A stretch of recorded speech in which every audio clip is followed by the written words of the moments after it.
Last week I posted an overnight oat recipe and the video had about 1,200 views. In that video, I used maple syrup in place of sugar while making the overnight oats, and I asked a question in that video. I asked, do you want the recipe of this video? Guess what? 3 people asked for the recipe in the comment section, and here I am delivering the request of the 3 people that asked for the recipe. So let's make maple syrup. You know the most interesting thing? 3 people asked for the recipe, and for this recipe we are making use of 3 ingredients. Just 3 ingredients. You need your sugar, some molasses or brownie, whichever one of the 2 you can lay your hand on will work. Then you need some water. I'm using half cup of water for 1 cup of sugar.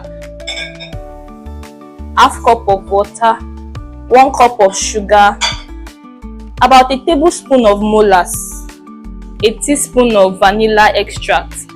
Now, ideally, instead of vanilla extract, we're supposed to be using maple extract.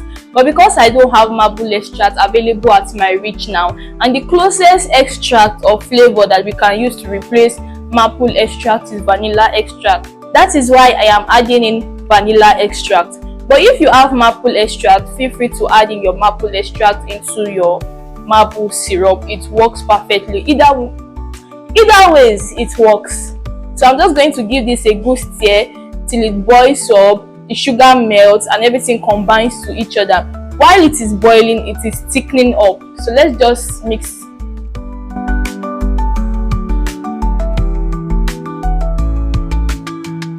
This syrup and pancake syrup is very similar to each other. If you want to make pancake syrup, add a little bit of glucose syrup into this mixture, and when you just boil everything together, trust me, you will get your pancake syrup. But today we are making maple syrup, so we don't need glucose for this.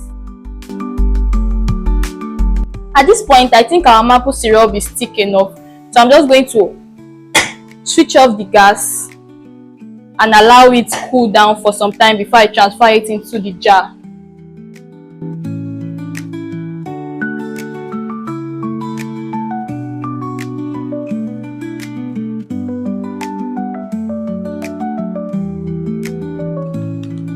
Oops, is it recording? I'm sure by now you should know how to make your own maple syrup by yourself at home, and I'm sure you know what to use this for, right? Do you know what to use it for? You can use this to bake, you can use this as topping on your pancakes, you can use this as toppings on your waffles, you can add this to your ice cream. It's going to work perfectly well, and so many more. So please don't forget to hit the subscribe button. Don't forget to give this video a thumbs up, drop your comment and your suggestions in the comment section, and I would love to see you in my next video.